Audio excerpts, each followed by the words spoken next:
Are ready to start. Hello to everybody on LinkedIn. I know that we have been waiting for this for 2 or so weeks now. We are so excited to be with you all and everyone else on other social networks and other channels. Thank you for being with us. We're going to jump right into it because we have a lot to discuss in a very, very short time. All right. So, my name is Nicole A. Harris, and I'm the Learning Solutions Enthusiast. I am a newbie instructional designer, incredibly interested in our theories and our practices and how we elevate our practice.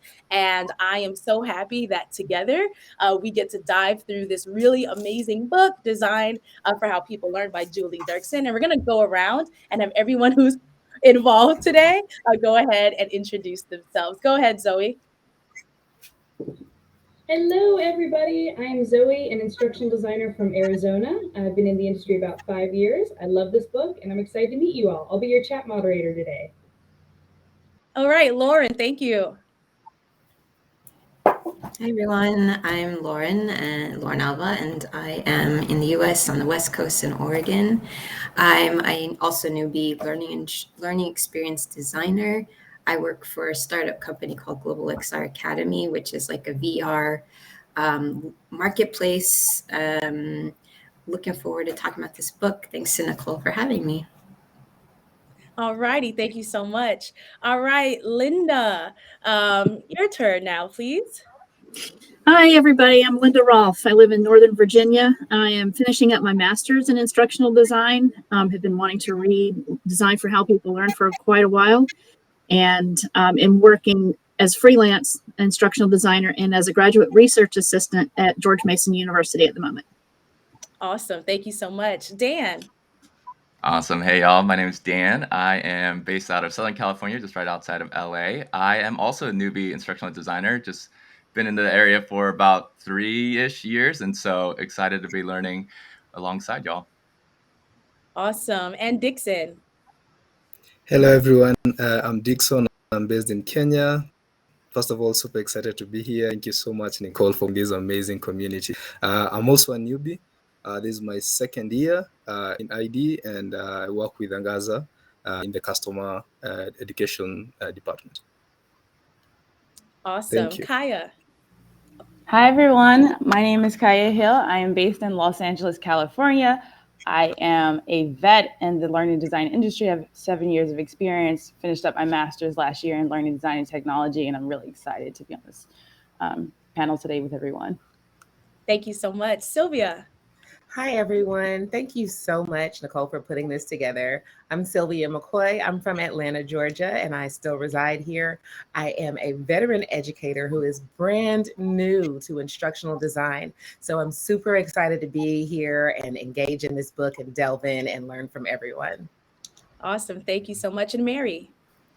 Hi, y'all. My name is Mary. I am from sunny Florida. Loving it here. I am a newbie in the L&D space, especially instructional design. But for the past 2 years, I've been in charge of the training at my job currently. So I'm really excited to be here. I'm one of the chat moderators, and I'm ready to go. I don't know about you guys, but I'm ready to start. Yes. All right. So thank you all so much. And I can't wait to get to know all of you guys that are tuning in from LinkedIn right now. Go ahead and put your name, where you're from, and what made you interested in doing this. Are you a newbie? Are you a vet? Go ahead and let us know. And we're going to go ahead and put some of those on the screen. Okay. So right now, our chat moderators are actually going to leave this stream and they're going to go to their LinkedIn pages and join you in real time. You want to make sure you're paying attention to the chat because that's where our chat moderators are going to engage you and lead your conversation as we have ours. And then we're going to join you as well. All right. Thank you to everyone. And chat moderators, we'll see you later.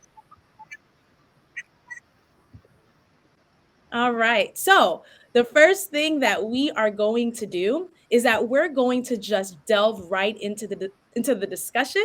And let me turn that on now. All right. So chapter one.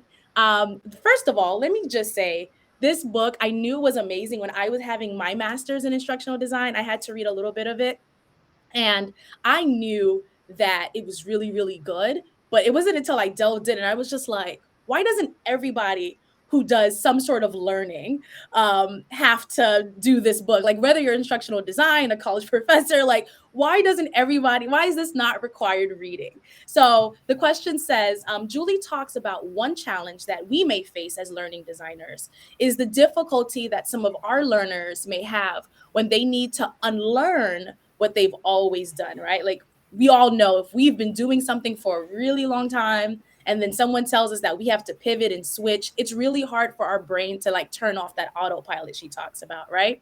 So I want to kind of she talked about a lot more in chapter 1, but I want to turn this scenario on its head. And I want to turn this question to you and also to my wonderful co-host. When you read chapter 1, what caused you from chapter 1? What in chapter 1 has caused you to unlearn something in your mind as a training professional or as an aspiring instructional designer? Is there anything in chapter 1? I think there may be a typo there, so I apologize. Is there anything in chapter 1 that made you say, I have to kind of pause and rethink how I'm approaching training? Or maybe not an unlearning, but maybe I need to do this more. I already knew this was true, right? But I need to do this more. And for everyone who's watching, the ongoing question throughout this entire time is, how can you then apply these concepts to your work? So again, one more time for emphasis, what have you looked into this chapter? You said, I need to unlearn how I've been approaching this, or I need to do this more. All right, anyone can go ahead and start. All right, I think I'll go ahead and start and then you guys can. I know for me, when I was reading chapter 1, it really is about, we kind of know this already, but we can all get locked into information. We're giving the learners information. What was really important for me as I was reading was the idea that it's about what they do with the information. At the end of the day, especially as adult learners in a workplace, when we're training them, if they can't do something with the information, dare I say, we failed, right?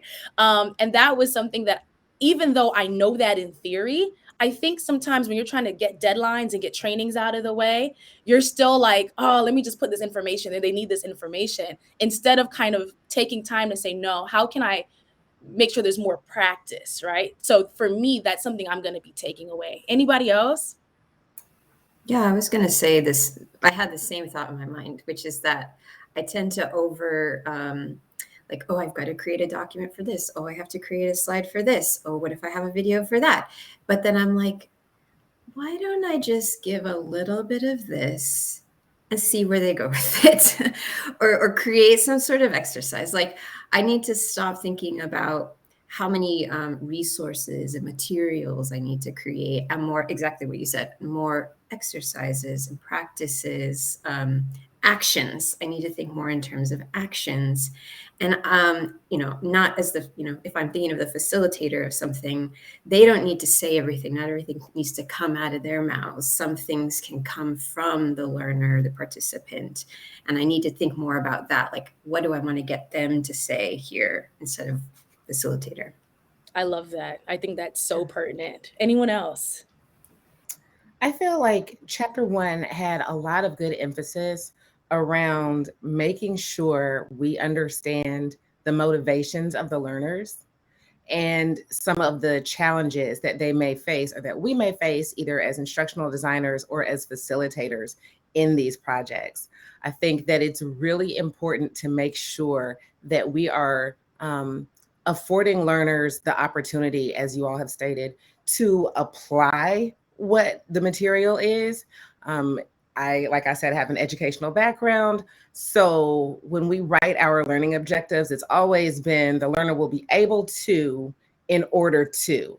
So there's some content that has to be applicable to what it is that they do every day. It's important, I think, to what was emphasized most for me was to make sure that I'm focusing on changing the behavior of the learner and not just blasting them with information, because we've all sat through a bunch of those trainings where we're like, please, Lord, somebody pull the fire alarm, just get me out of here, because this isn't helping me do my job better.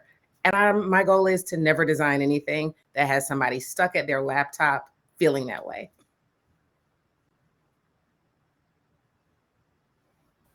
Nicole, you're muted if you're talking. Yeah. Thank you. All right. What else? What else do you guys think in Yeah, chapter? I mean, Go ahead, Kaya. I just love the way the book is situated, right? We start with the learner's journey, right? We start with identifying what type of gap they have. Is it a knowledge gap? Is it a skill gap? What type of gaps there are in different learning environments, right? We're like, okay, it's a skill gap, it's an environmental gap, and that there's not always a learning solution that needs to be provided, right? It might be a process issue, it might be a motivation issue. So this really situation for us as instructional designers or people who are professionals in the learning development space, like there are so many different scenarios and ways to approach understanding learning and development, not only from a subject matter expert, right, where you're the one teaching, but most of the time we're working with subject matter experts, right? We're helping them be better practitioners and teachers of instruction to learners. So like this gives like that bird eye view of that, what that is and how do we understand those gaps and what methodologies or approaches that we should employ to solve those problems.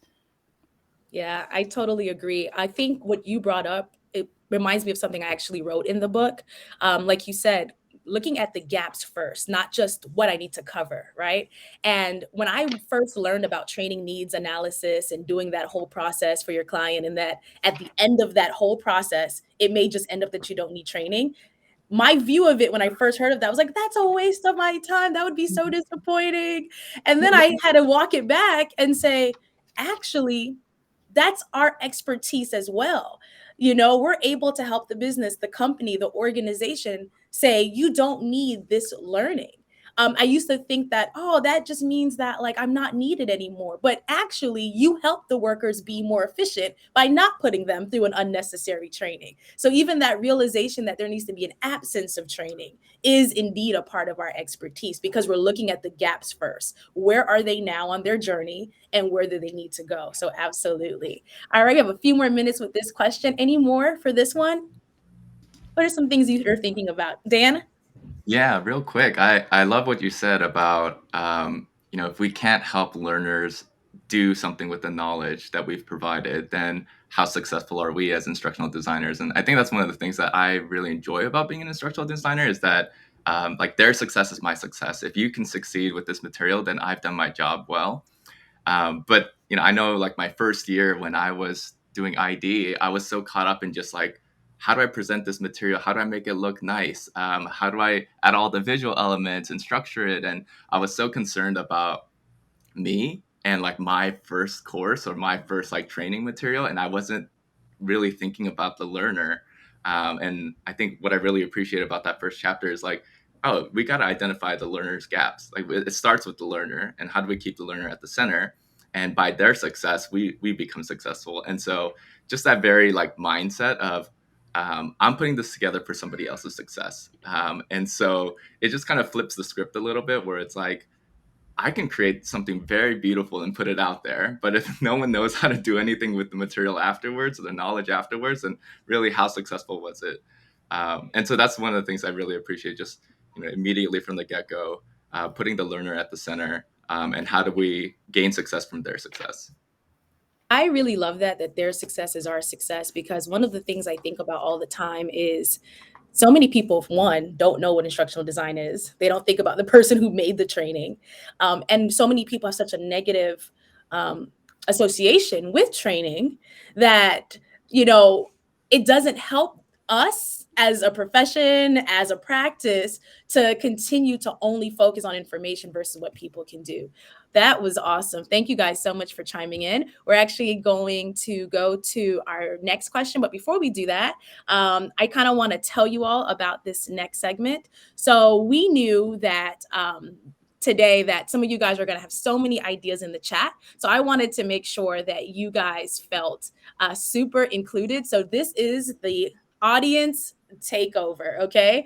So this is where you all get to take over, and our discussion now is based on whatever you all tell us. All right. So we're going to go ahead and look at the chat. I know there's a lot probably going on in the chat right now. So, we're going to go ahead and do that. Zoe, if you see any good things in the chat and you want to jump back on the stream, you can go ahead and tell us anything that you see as well. So we right now are just looking at the chat and look at the sorry. Chat. Okay. So anything that we see, all right. I see their success is my success. So Marie just kind of went ahead and emphasized that. Erin says the learner is at the center. I think so many people forget about this. They skip the know the audience part. Absolutely. All right. Absolutely. Let's see what else we have. Okay. A lot of people agreed with Dan. All right. Any of our chat moderators, did you see anything? You guys can come back in the studio if you want to. Anything in the chat, or right now, you guys can add any other aspect that we did not cover that you want to see us talk about now. This is your time, audience, to take over.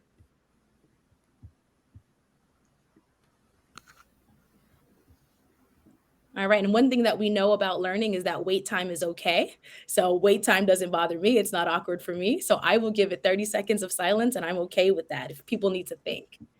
All right.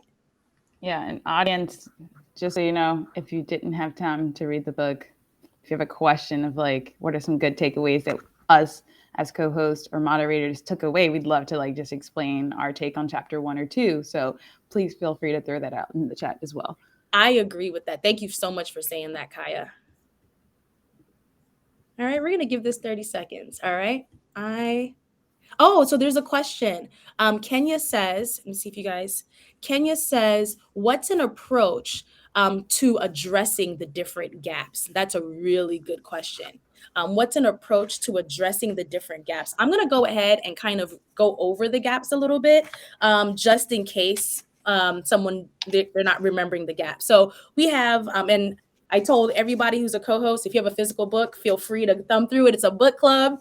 So feel free to do that. So some of the gaps that we talk about here are habit gaps. So a lot of times people do have the knowledge already. They do have the skills and maybe even the motivation, but there's still a gap because this is what they've always known. We talked about environmental gaps. So sometimes they have everything that they need, but maybe there's a lot of paperwork that's a barrier. Maybe they don't have the right technology or tools they need to actually do it correctly. So that was another gap that was talked about. We talked about skills gap. They may have a lot of information, but nothing in that information actually help them with the skill. And then, of course, knowledge gap, needing the initial information to even get to skill. Motivation. So what's their attitude towards whatever they're going to have to learn? And then communication. Are the goals being clearly communicated? So for everyone who may not have known, those are the gaps. So I'm going to put this to my co-host now. What are some methods to acknowledge some of these gaps? And I'll also add really quickly, if you have that book, page 20 has a good summary, right? So we have all those gaps listed out, and then we're going to talk about some approaches to that. All right. So what do you guys think, even in your own practice, to my co-host or what you're hoping to get to? How do you think about these gaps? How have you gotten to them, or how do you hope to get to some of those, to address those gaps? I think one of the most important ways we can address the gaps is by doing that needs analysis before we begin designing anything, and then going back and really getting stakeholder buy-in into the actual data and the results of the needs analysis. It's easy to throw training at everything and think that it's the answer, as we've mentioned before. But if there's a communication gap, if the learners, the employees don't understand why this strategy or this procedure or protocol is changing, why are we changing this, then they're not going to buy into it. And those habits are very easy to take over because we've got them sort of, automated in our minds. This is how you file this report. If the learners can understand the reasons behind a change or the reasons behind the training, you get a lot more buy-in. It can address some of the motivational gaps. And the reason I mentioned the stakeholder buy-in is that we need the stakeholders to be able to clearly articulate communication gaps, the reasons why things are changing.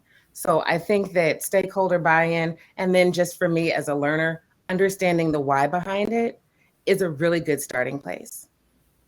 I love that, and I totally agree. I really love that you brought up stakeholder buy-in, because one of the things that comes up a lot, right, is, for instance, if we're trying to shift our practice from giving people information to helping them do something with the information. Sometimes that takes out of the box methods, right? Sometimes it's not sitting behind a computer. Sometimes it may be demonstration. Sometimes it may be, hey, this company needs to invest into this new gamification software that can simulate what they need to do at the workplace. And so if we don't have that buy-in and a great training needs analysis, and we don't have something that can actually communicate to the employer, like, no, they need this method this way, because at the end of the day, you want performance to be enhanced.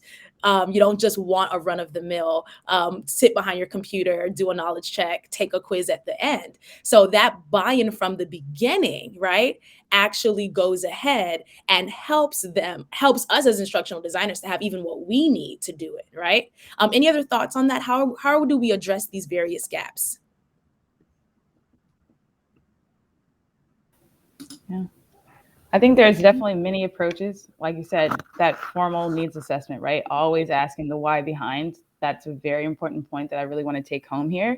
But also letting the gap inform modality, right? So if it's a knowledge gap, you shouldn't be creating an e-learn with a bunch of material, right? That could be an infographic, that could be a wiki, that could be a resource. So doing that due diligence of figuring out what the gap is. If it's skills, we need live trainings or simulations and case-based scenarios versus motivation. How do we build the morale? How do we figure out what their intrinsic or extrinsic motivation is around the training? So being very, judicious of understanding what type of gap it is and what solution is going to be appropriate to address that gap. Absolutely. I totally agree with that. And I think that that's the best way that we can do it. And just to really understand, a lot of times we're in high pressure environments. We have to get this training out by this time. And so it's so easy for us, even when we know what's best, to just kind of try to deliver really quickly. And sometimes we have external pressure to do that. But there's ways that we have to find to kind of streamline that process, because even our own jobs, it's less frustration on the back end if we start with that process. All right. We have some really good things in the chat that I'm going to read to you. All right. Because this is audience takeover. Luis asked, could we post the questions again from the first one? All right, I sure will do that.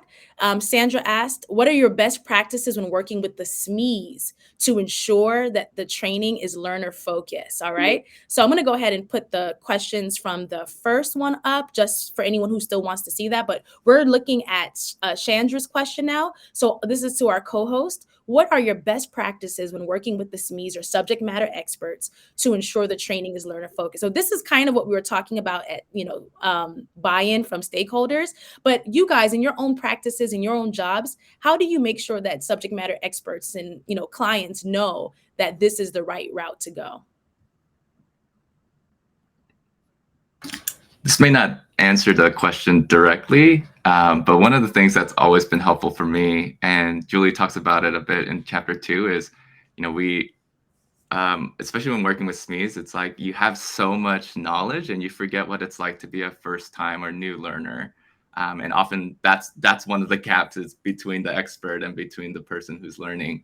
And so there are a lot of times when I'm working with SMEs, I use this activity. And if y'all have read Made to Stick by the Heath brothers, they talk about it, but they talk about it in the terms of the curse of knowledge. And the activity that they do is they'll either clap or they'll tap their hand on a table, and they'll tap the melody of a song. And the point of it is that only the person tapping or clapping knows what the actual melody is. But for the person on the other side, all they're hearing are claps. And so they don't actually hear the melody because that melody is happening in the expert's head. And so it's just like an activity for me to that's one of the fun things I'll do with SMEs is, you might not know, you probably don't know what song I'm clapping, but in my head, it's so clear. And that's sort of helps to demonstrate or illustrate, what that curse of knowledge is like. But once I tell you what the melody is, they might be able to pick up on it. And so just to help them, just a fun activity to help them get centered on, oh, what does the learner know and not know? And what is it like to be a first-time learner? Just using that fun little activity to help them get into this mindset of oh, wow, that's interesting. I didn't really think about that. I actually think that answered the question really well. One of the things I work in, my job is pretty interesting because it's higher ed, but it's not faculty, it's HR. So it's more corporate, even though it's in higher ed.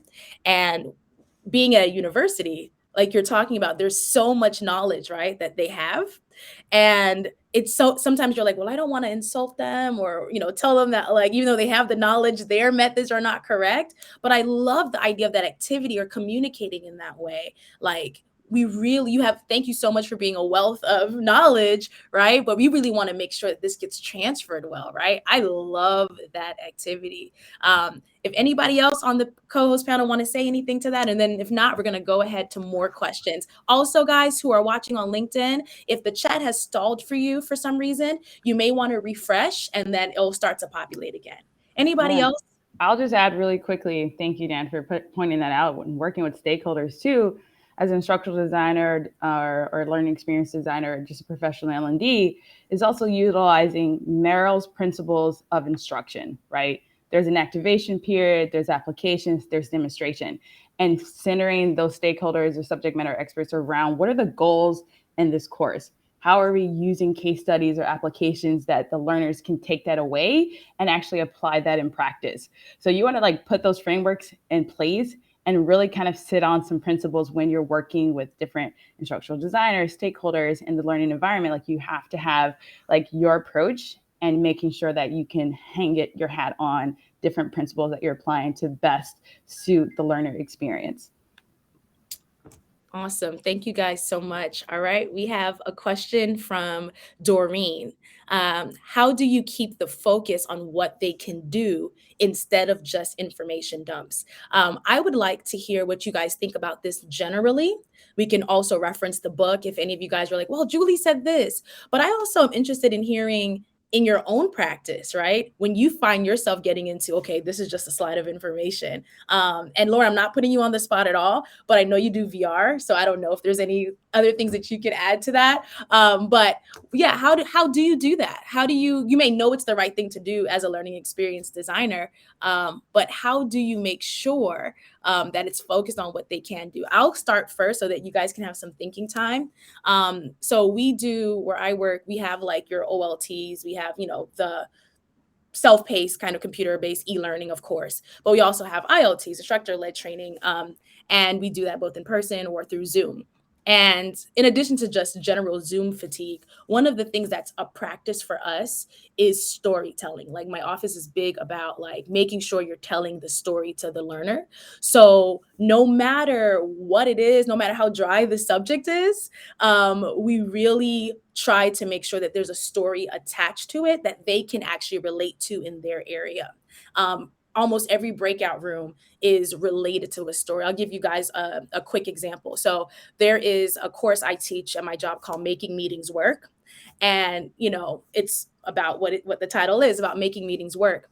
But I changed it where there's a certain part after all of the information is told to them where I switch the slide and I tell them, you guys you have a new job today. And, the PowerPoint looks like a curtain and it completely switches. And I say, you guys are in a consulting company and you guys are the mighty meeting masters.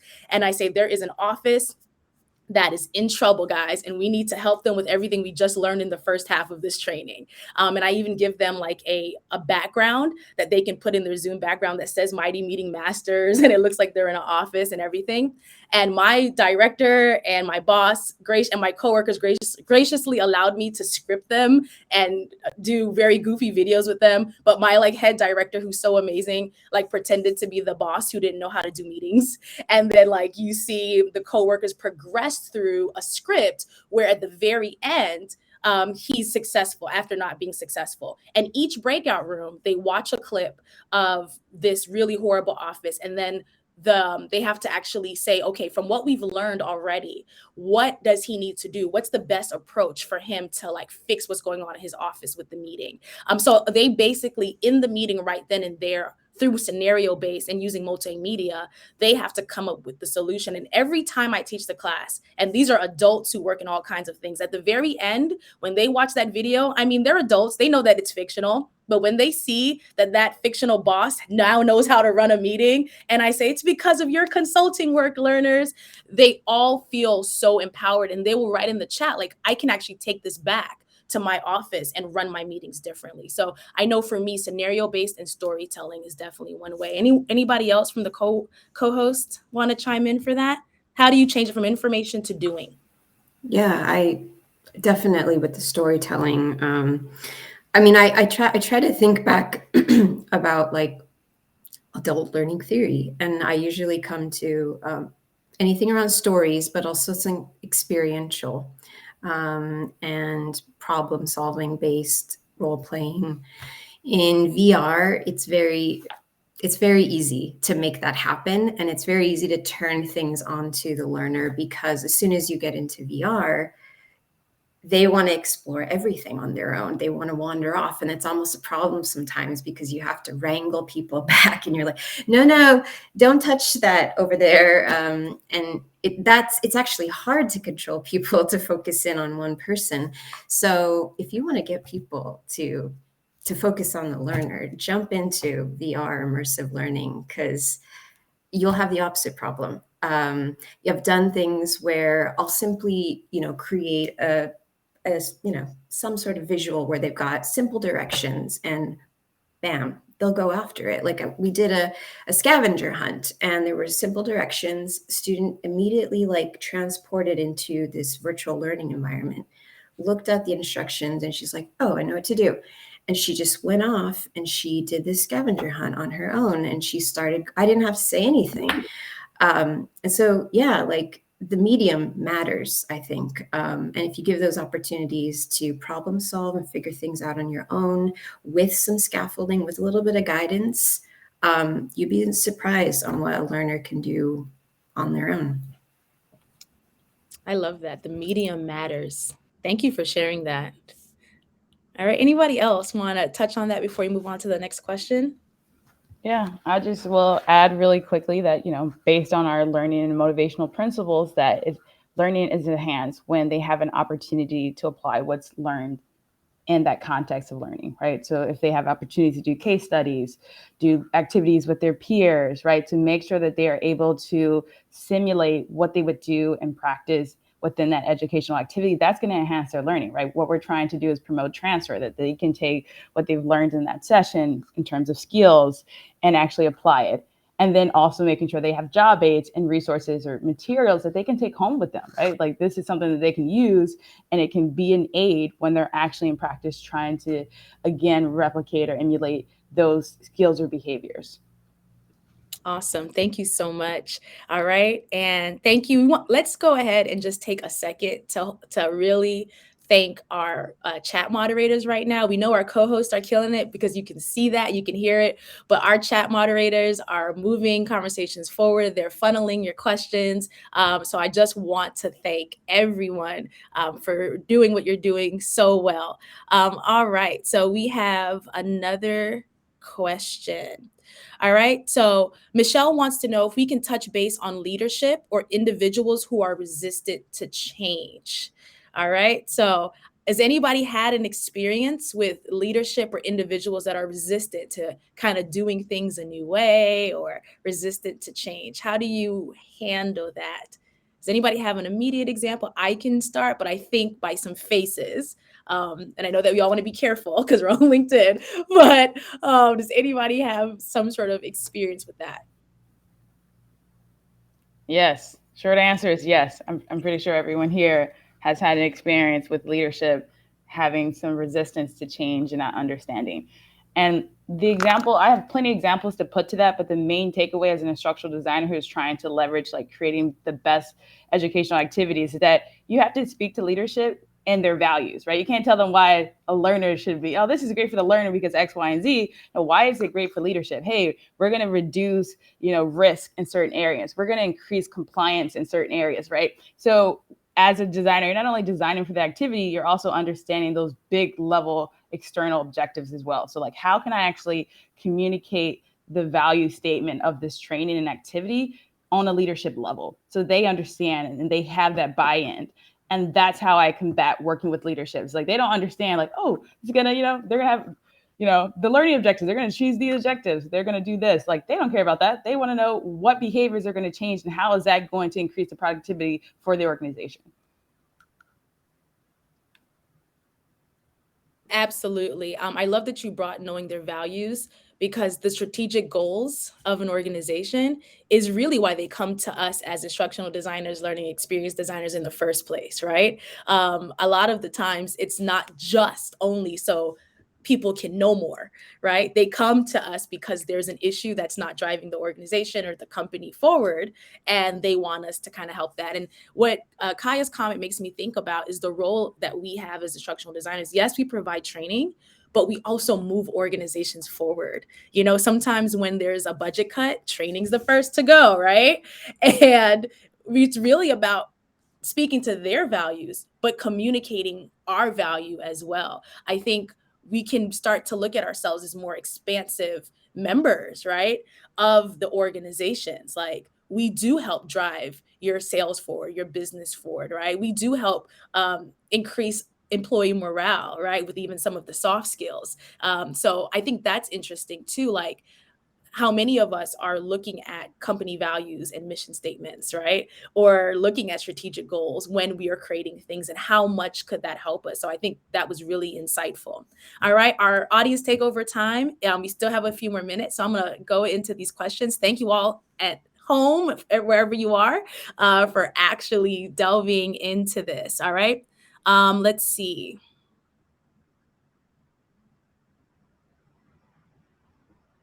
Okay. Any tips on how to do this when you don't have direct access to the learners? Um, so I think this is probably about gaps. Mary, can you go ahead? Okay, it says gaps. How Catherine said, any tips on how you can address gaps when you don't have direct access to the learners? So obviously, if we are able to go into the office, we're able to kind of interview people. Like, even Julie kind of suggested that in the book, right? Like, talk to the learners themselves, right? But if you don't have access, if you're just contracted out, how do you address these gaps when you don't have direct access to the learners? What are some of your methods, everyone?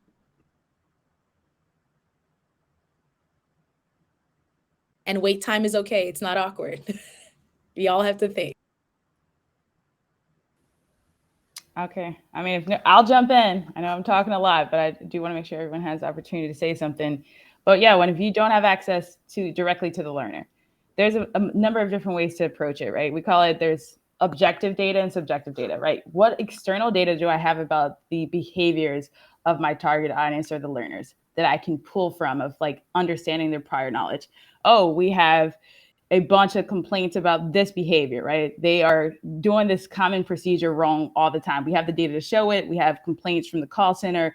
We have all that data. That's what I'm going to pull on. Like, okay, there's a behavioral issue that I'm trying to solve. There's data that I was able to like loosely gather, and I want to make a case based on those issues and really hone into like, hey, this is a problem on the job that all of you, maybe some of you, face, and let's address how we all can, standardize that approach to solving that issue. And that whether people who know it, they might find it redundant. They're in a training like, I haven't been doing it right. There's only 30% of us is getting it wrong, but 30% is a lot. So like, how do we all make sure that we're aware of that issue?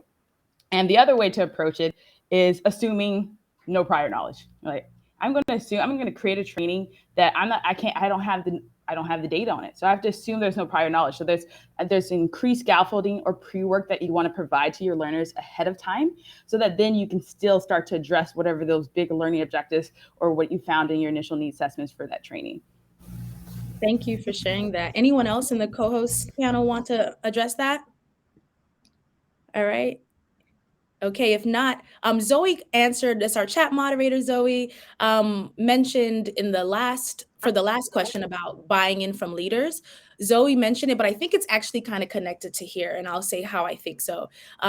Zoe says, like, as far as buy-in for leaders, and I'm going to connect it to gaps to people that you don't have access to, you can tie it to return on investment, right? And that usually works to have buy-in from leaders. Sometimes Zoe says that they had to create scenarios that let learners fail and then show them like what the repercussions are, right? Of them actually failing. So them doing it in a controlled environment, not actually affecting the operation, like what happens. So I think the same could be applied. That's about buy-in from leaders, but the same can be applied to learners that you never see, right? So once you talk to the subject matter experts and they tell you, okay, this is how this needs to work. If this doesn't work, this happens, then this is going to happen. Then as you're thinking about your design, Julie talks about this journey, right?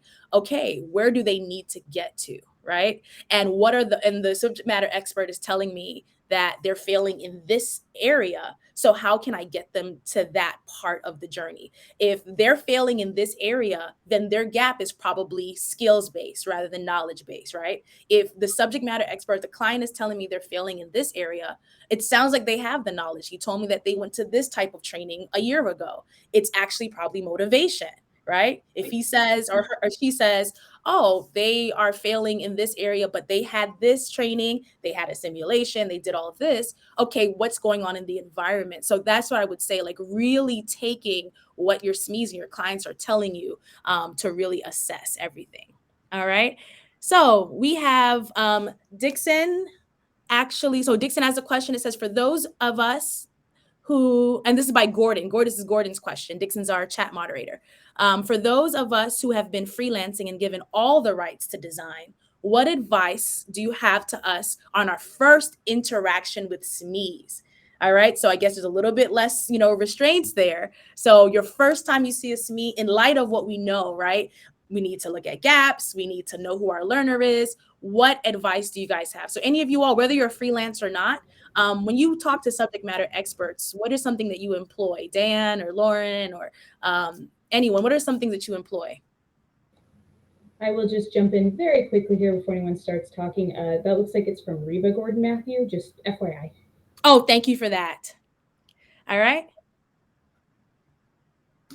Yeah, so I'm not a freelancer, so that part is not as relevant for me or like directly connected. But then I do interact with a lot of SMEs, and one of the things that I guess when you enter into instructional design that you don't really learn until you actually get into it is like the soft skills part, like actually building relationships with people.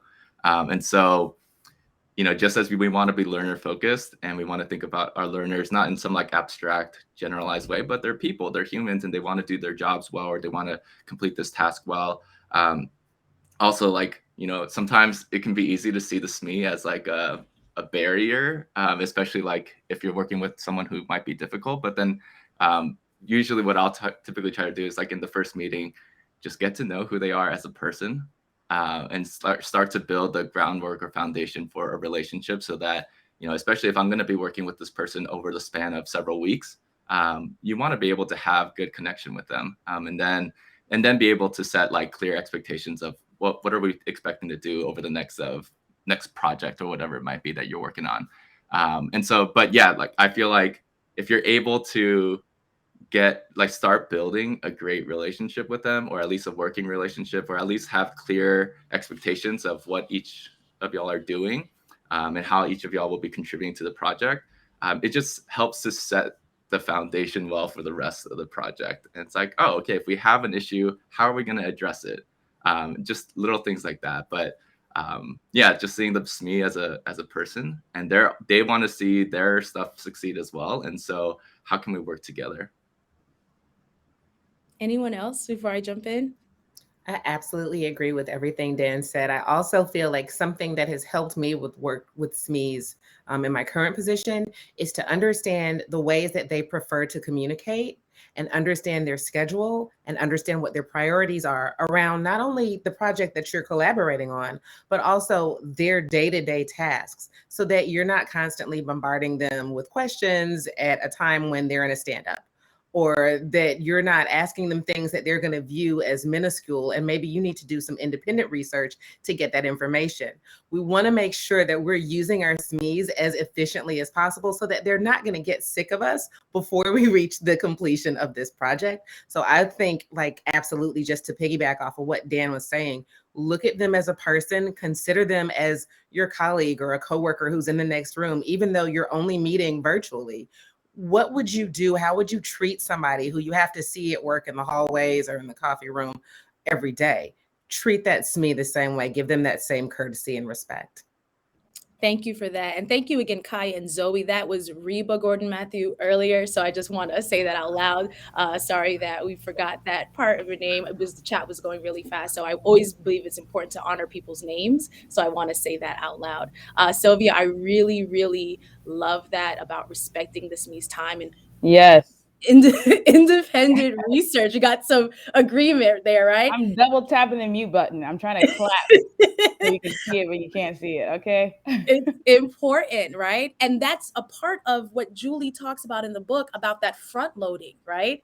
When you're looking at the gaps, you should be doing that independent research. You should be doing as much as you can, that you're coming to them, like your questions are targeted to what you already know the learner needs. That doesn't make us look good. That doesn't help them buy into our great ideas for interactions or anything if they don't think that we're invested in what they're a subject matter expert in. So that's kind of a self-check for us learning experience designers, right? So thank you guys so much. We're going to continue. You guys will still get to chime in with your questions. I know that you all are chatting with our chat moderators, and I thank you guys so much for keeping this so robust, all right? So now we're going to move on to, not that, okay, chapter 2, okay? So there's a lot of questions on here. For the panelists, you can choose to approach any one of these questions rather than just being stuck on one of them. So I'm going to read them, but I'm going to keep them up there the whole time. And there's 1, 2, and 3. So anyone who's at LinkedIn, you can actually put like, oh, I'm responding to the first one, or responding to the second one, all right? To help our chat moderators kind of know what you're responding to. So Julie discusses how it's our job to make the learner feel smart and capable. How is this different from how learning design is usually approached? And what does it look like practically to make the learner feel smart and capable? Second question, how are you now thinking about learner motivation based on chapter 2? Also, corporations have long understood the power of catering to a target audience through branding. Like there's certain commercials that are targeted. This is a children's commercial. This is for older people. This is for people who live in the Midwest. They understand that if you make it personal, people will buy more of what your company is selling. So why do you think, though we know it's best practices, right, to kind of know our learner really well, why do you think it's not always the case when it comes to training, right? It's just kind of this one size fits all. And how can we begin to turn that tide and get buy-in? So those questions are going to stay there in case you kind of need to ruminate over them. They're going to stay there, but I'm going to go ahead and start with the first one, but you guys do not have to respond to them in order at all, okay? So when I read this, that Julie talked about making the learner feel smart, she referenced the For Dummies series. And she was saying that, you know, she thinks that the magic behind the For Dummies series is not really that people are like, yes, I'm a dummy, but they know that it's going to be at a level that is so like basic, not insultingly basic, right? But it's so basic that they know that they're not going to be frustrated by the knowledge, right? And so when I read that, of course, I've always thought I want my learner to understand, right? I want them to know how to do their job better when I'm making a training for them. But I've never thought about it in those terms. Like my job is to make them feel smart and capable. And that's going to change the way I approach all of my trainings, right? And so practically, I think that that looks like I'm a words person.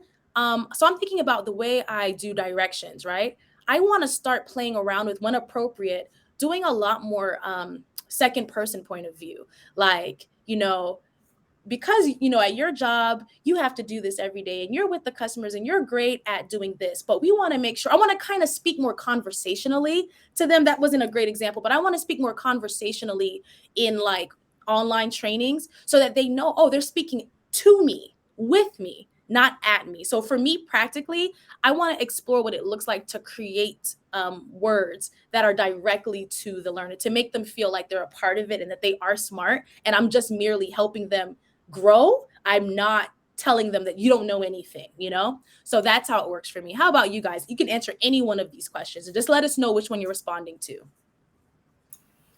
Yeah, I can When I first read that question, and when I read the part in the book about your learners don't want to feel stupid, I started thinking immediately about when I first got into using VR to conduct learning experiences.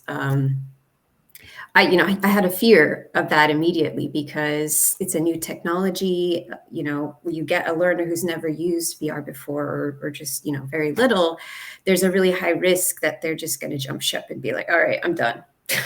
This is too much. Because as soon as you bring technology into things, a lot of times you get that situation where the learner feels stupid. And I had to create a lesson once for a group of university students in VR, and they'd never used the platform before. It was completely new, and I was like, I don't know what's going to happen. So I came up with an initial kind of task where it was simple. It was like, use a feature in VR to create a little note card, but that being able to do that, it can be also very empowering, and thinking about what are those little things that a learner can do, but that'll have a big impact on them. They'll be able to say like, wow, I did that. And I also had them introduce themselves by adding in 3D objects into our learning environment to say something about themselves. But it's a simple task. It's really just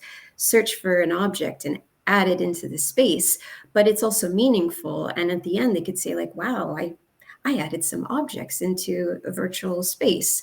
So looking at things that are simple, but that can have a big impact on a learner initially, I think can be very powerful in VR or not.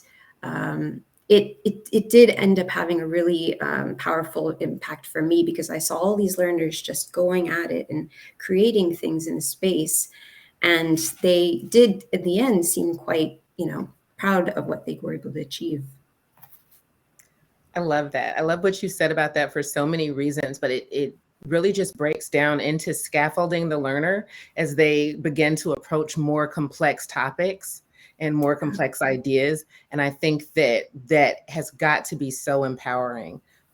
What stood out to me from this chapter was I think what she said, a more beginner audience needs a lot of structure and guidance, and a more advanced audience needs more autonomy and resources that they can choose to access as needed.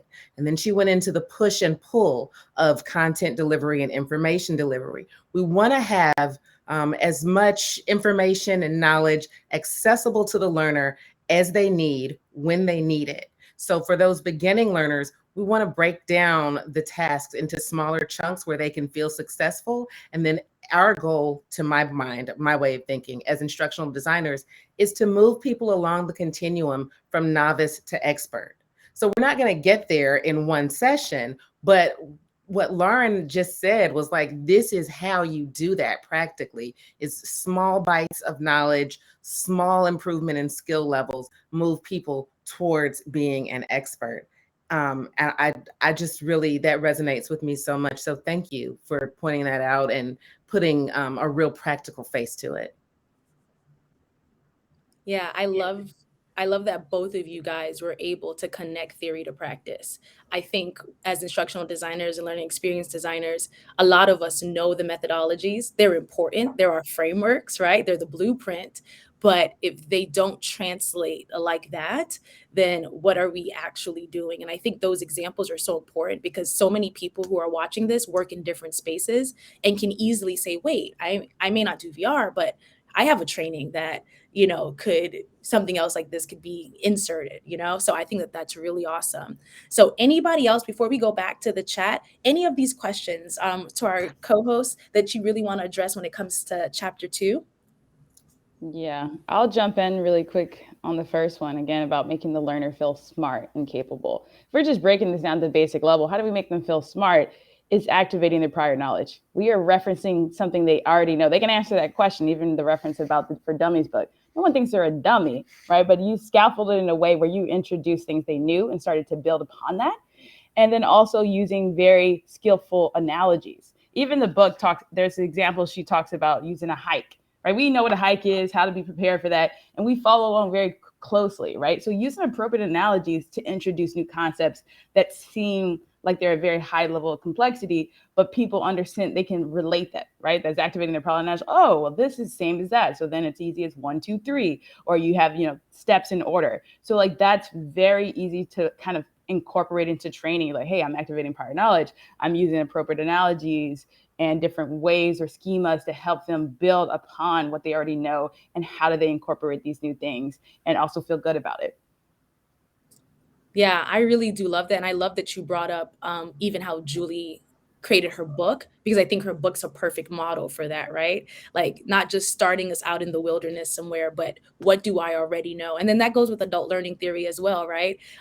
Adults want to feel like they're a part of it, like they know why something is even happening. So I think that that's perfect. All right, we have some comments now. So this one got a lot of likes. Monique says different personalities will respond to role playing differently. Some introverted individuals hate them, not all. Having a range of activities so you don't over rely on one is always a good idea. So I'm just going to reply and connect this to the third question. So I know that you guys probably don't believe this, but I am an only child and an introvert. Introverts know how to be on. I'm probably going to be sleeping for a minute after this. I'll wake back up next Saturday when we join, right? And so I'm saying that to say I totally agree with that. And the reason why I'm connecting it to the third question is because in a past life of mine, I was an advertising professional, right? So this idea of target market is very important to me. And that's one of the things too, right? Making sure you know your learner. Can you all see this? Probably not. Oh yeah, you guys, well, no, I'll tell you what page. Oh, you kind of can. I'll tell you what page it is. It was from page 29. If you're listening to the audiobook, I mean, more power to you. We're so glad you're here, but I live for the stick figures that are in this book. I live for them. And I love the different type of learner. There's the just tell me what I need to know learner, the hey, this is cool learner, the one that's motivated to like check on extra information, the I need to solve a problem learner, this is a required course learner. I'm copying the stick figure. The I fear change learner, the ooh shiny, like what's all this new stuff learner, and I pretty much know all of this already learner. And I love that categorization of it, because that speaks to your point. If you do the same sort of activity each time, one, it gets boring. Two, you're not considering the different modalities or personalities of everyone. So I totally agree with that. Anybody else want to chime in on any of these questions?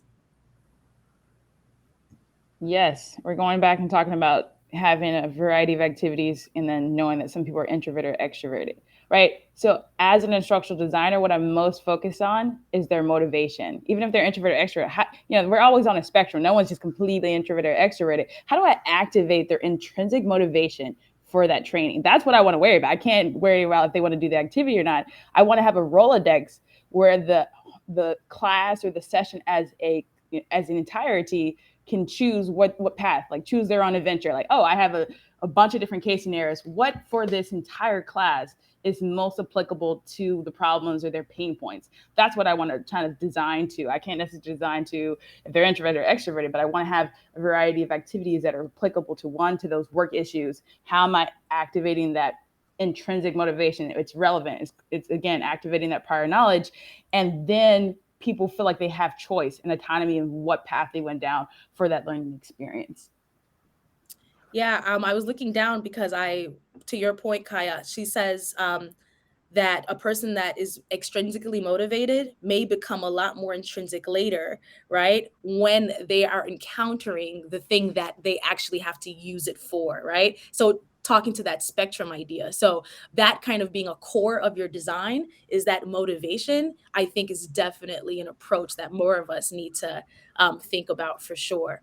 All right, before we I know that there's so much more that we can delve into, but one of the things we know about learning experience design is respecting someone's time, respecting people's time, right? We may go a little bit over, but I also want to make sure that you all know for next week and the week after that we're always going to respect your time. And so we are going to keep talking a little bit, but we are going to end pretty soon. So I want to give the co-host a chance to respond or just have any final thoughts that you may have before we kind of wrap up. I know that we've barely scratched the surface. I know. All right. So any other thoughts from our co-host? I was just going to add in, because we were talking about like not all learners like the same things, and I keep thinking about universal design for learning, and offering different ways to demonstrate learning is really important. Like, tasks aside, we just need to think like, it's not fair if we always do this kind of activity which caters to these kinds of learners. How about these other learners? So thinking about the types of assessments that we design, and making sure that they offer different outlets for learners to show what they can do. I totally agree with that. It makes me think of like the old model of just knowledge check, quiz at the end. And that's just kind of how it's always been. And so many of these learnings are been grandfathered in that way, even though so much of us as practitioners know better now, right? So there was a chat from earlier in response to question 2. Tamara says, build on what they know, going back to that background knowledge, and don't think they're incapable of changing or learning something new. If they're comfortable and make connections in your learning, it can make the experience better. Absolutely. One of the things to that point that I love, Julie says, understand that like discomfort and a little bit of anger and angst may be a part of the process, right? But kind of what Tamara says, don't assume that that's just going to be it, right? Design in mind to know that you're taking them on a journey. Kaya, I think you had something to say to that. No, I'm just agreeing full, Awesome. with that as well, that you're definitely designing in mind. And it's all, designing doesn't always have to be so abstract. Like if you're designing a training for 50 people, those 50 people, you have the list of who they are, you have time to do a needs assessment, a need be.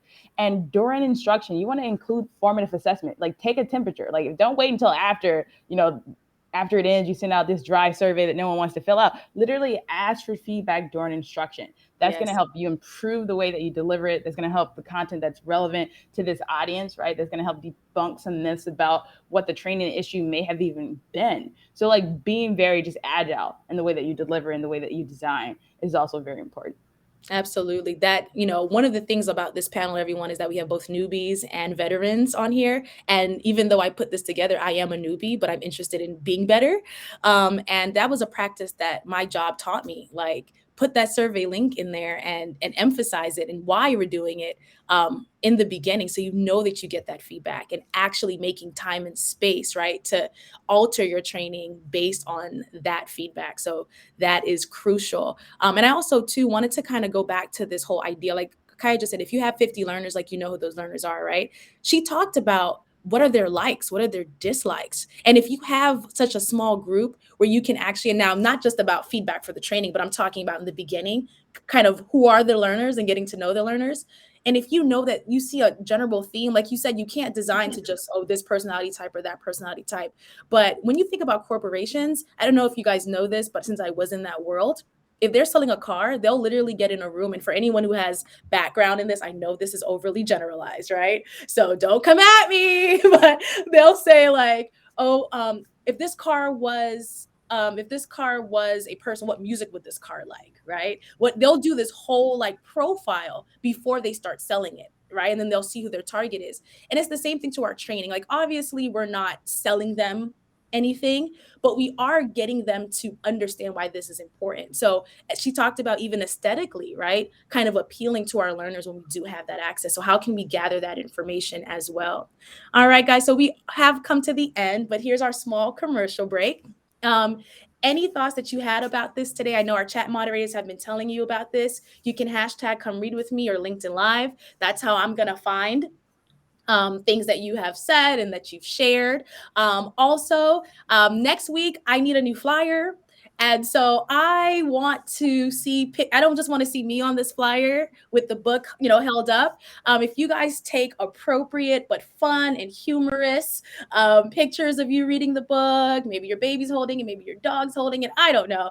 And you send it to that email that should be in the chat, Nicole Harris, learningsolutions@gmail.com, or you can post it if you're brave with those hashtags. You might make the flyer, okay? So every week I need good goofy, fun pictures of our community, our book club community. And guys, this was just the intro. So any feedback that you have, feedback, we're instructional designers, feedback does not offend us. All right. So if you said, hey, maybe this could have happened this way or this pace, this is my first time doing this. And so I will take that feedback, because at the end of the day, if you're taking your precious time on a Saturday and spending it with us. So please, any feedback that you have or anything that worked well that you want us to keep doing, that you don't want us to change, let us know that as well. I do want to give a big round of applause for over 86 people joining us live on a Saturday to read along. So I just thank you everybody for coming out, our moderators, co-hosts, everybody. So like, this is like amazing to me. I'm having a fun time with it. And I just really want to point that out, that we really did rally on a Saturday morning to talk about this. So thank you, everybody. I totally agree with that. All right. So this was a rapid fire discussion, but I'm going to bring this question back every week because I think it's going to be relevant every week. We're not going to talk about it today, but you can start thinking about it for our next chapter 3 and 4. It says this entire book in and of itself is a masterclass in great learning design. What are techniques that Julie Dirksen models from her own advice that you feel helped your own understanding? So there's a lot of things that she said that we should do. And as I'm reading it, I'm like, no wonder this is absorbing so easily. Like, she's doing her same technique. So that's going to be at the end every week. And I also want to thank our great chat moderators and our co-hosts, to have people from literally so many regions in the United States, and to have chat moderators also everywhere, and even one Dixon in Kenya right now. It's nighttime for him right now. This just says so much. This is going to be available after, so you can share it with people. You can, continue to watch it and keep the conversation going. You can keep that chat going. It will be there forever. And then there's a networking tab, right? So if you want to add anyone that you really like their ideas today, or any of our chat moderators or our co-hosts, please let's make sure that, this is a community that we can all really grow in. So next week is chapter 3 and 4. So get on it. And I also will need some other co-hosts, some more chat moderators. So if you want to get involved, please send me a message. Have a great rest of your afternoon. And thank you so much, everybody. Thank you. Thanks, y'all. Have a good morning.